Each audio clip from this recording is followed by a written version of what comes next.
ada beberapa unsur peta. Yang pertama adalah judul peta. Nah, judul peta itu menunjukkan isi peta, seperti peta persebaran penduduk, kemudian peta iklim, peta topografi, dan lain-lain. Yang kedua ada skala peta. Skala peta adalah perbandingan jarak antara dua titik sembarang di peta dengan jarak sebenarnya di permukaan. Dan legenda atau keterangan. Legenda pada peta menerangkan arti dari simbol-simbol yang terdapat pada peta. Legenda itu harus dipahami oleh si pembaca peta agar pembuatan peta itu sesuai dengan sasaran. Yang keempat ada tanda arah atau tanda orientasi. Tanda arah atau tanda orientasi pada peta berfungsi untuk menunjukkan arah mata angin sehingga menghindari kekeliruan pada penggunaannya. Tanda arah pada peta biasanya itu berbentuk tanda panah yang menunjuk ke arah utara.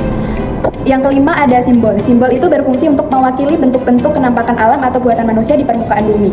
Tapi simbol itu dibedakan menjadi tiga. Yang pertama itu simbol berdasarkan bentuknya. Simbol berdasarkan bentuknya itu ada simbol titik, simbol garis, simbol luasan atau area. Yang kedua, simbol berdasarkan sifatnya itu ada dua, kualitatif dan kuantitatif. Kalau yang berdasarkan fungsinya itu yang pertama ada simbol daratan dan perairan. Yang keenam ada sumber dan tahun pembuatan.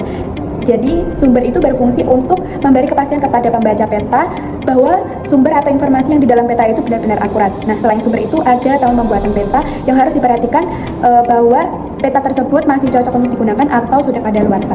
Selanjutnya ada garis lintang dan garis bujur. Nah, garis lintang dan garis bujur itu untuk mempermudah penentuan lokasi secara akurat, misalnya 6 derajat LS, 110 derajat BT. Nah, garis lintang sendiri itu fungsinya untuk menunjukkan koordinat geografis suatu tempat di permukaan bumi.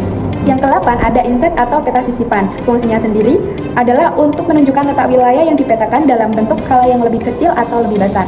Nah, tujuannya sendiri membantu memahami konteks lokasi utama, misalnya letak Pulau Bali itu di Indonesia. Yang ke-9 ada titik peta atau garis batas peta. Nah, tujuannya sendiri itu untuk memperjelas ruang lingkup wilayah yang digambarkan. Fungsinya sendiri adalah sebagai pembatas area yang ditampilkan dalam sebuah peta. Selanjutnya, soal nomor 2, jika saya menjadi pembuat peta di Badan Pertanahan Nasional dan akan membuat peta dengan lahan perumahan sekitar 1000 meter persegi, maka saya akan menggunakan skala besar. Hal ini karena luas lahan yang akan dipetakan itu tergolong sempit dan memerlukan tingkat ketelitian yang tinggi.